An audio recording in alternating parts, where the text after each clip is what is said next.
अब हामी के गर्छौं हजुर? हाँस्य आसन हैन, हाँसेर रोग गाउने विधि। अब दिल खोलेर एकदमै हाँस्दिनु होला।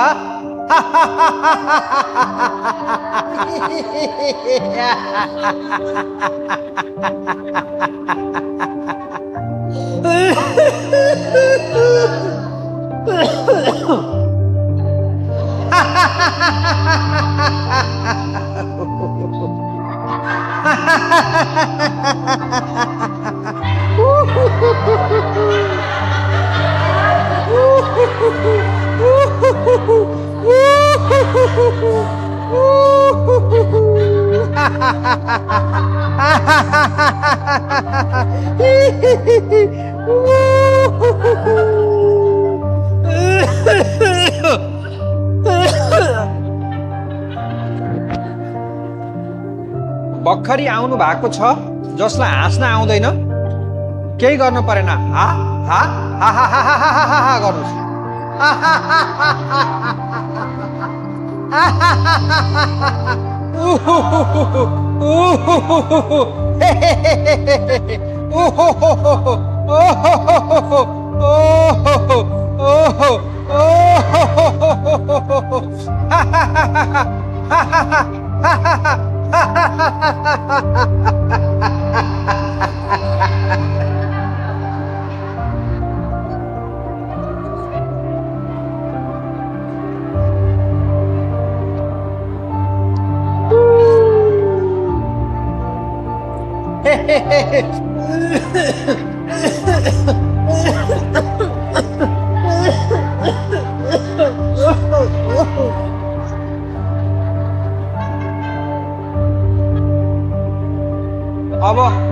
अब मुख बन्द गरेर हाँस्दिन्छौँ हजुर। मुख बन्द गरेर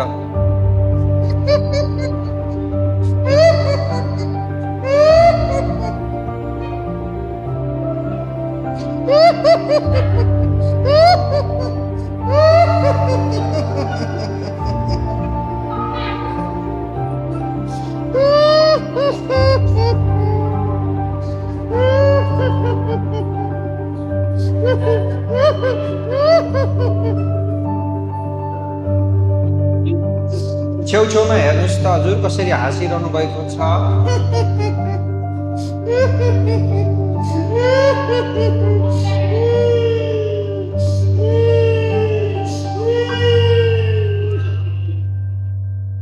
सबैजना हाँस्नुभयो हजुर।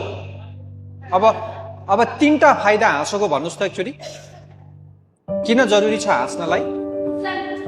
हजुर, हाँसोले सबै शरीरको एक एक नसाहरूलाई खोलिदिन्छ। हजुर हजुर, हाँस्दाखेरि 44वटा मांसपेशीहरूको एक्सरसाइज हुन्छ। अरू हजुर? हजुर, एकदमै सुन्दर। अरू भनिदिनु होला। हाँस्नाले तपाईको वर्षौंबाट दबाई खाएर निको नभएको दुखाइहरू पनि ठिक हुन्छ। अहिले अमेरिकातिर क्यानाडातिर चाहिँ यस्तै कोठामा चाहिँ त्यो ग्यास एउटा छोडिन्छ अनि त्यहाँभित्र छिरेपछि हाँसेको हाँसे हो। यहाँ चाहिँ हामीले बिना ग्यास गरिरहेछौँ, उता चाहिँ त्यो लाफिङ ग्यास हुन्छ एउटा, त्यो भित्र छिरेपछि हाँसेको हाँसे है। अनि हाँस्नाले चाहिँ हजुरको चाहिँ भित्रको धेरै विकारहरू, श्वास प्रश्वासको एक्सरसाइज हुन्छ। तपाईँलाई याद छ कहिलेकाहीँ हाँस्दा हाँस्दै सासै रोकिएला जस्तो हुन्छ नि, प्राणायाम हो त्यो पनि। एकदम त्यो पूरक रेचक कुम्भक सबै हो, भित्र हल्का भएको जस्तो। किन त्यो श्वास पुरै गहिरो भरिन्छ कि फोक्सोमा, नभए हामीले श्वास जति भित्र लानुपर्छ त्यति लैरहेका हुँदैनौँ। त्यसले गर्दा हाँस्न एकदमै जरुरी छ। अब हाम्रो हाँस्य आसन सकिएको छ। अझै आज अभ्यास गर्यो, भोलि अभ्यास गर्यो अनि बिस्तारै बिस्तारै हुन्छ। हाँस्दै नहाँस्ने मान्छेहरू अहिले 15 मिनट आधी घन्टासम्म हाँस्न सक्ने हुनुभएको छ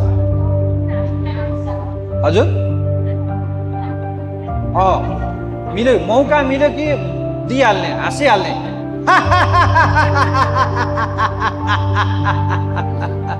कन्जुसाइ नगर्ने हैन। हजुरलाई पनि फाइदा, वातावरणलाई पनि, छेउमा बस्ने मान्छेलाई पनि, हाँसेको मान्छे देखेपछि ऊ पनि, उहाँको पनि ऊर्जा बढ्छ है। अब हामी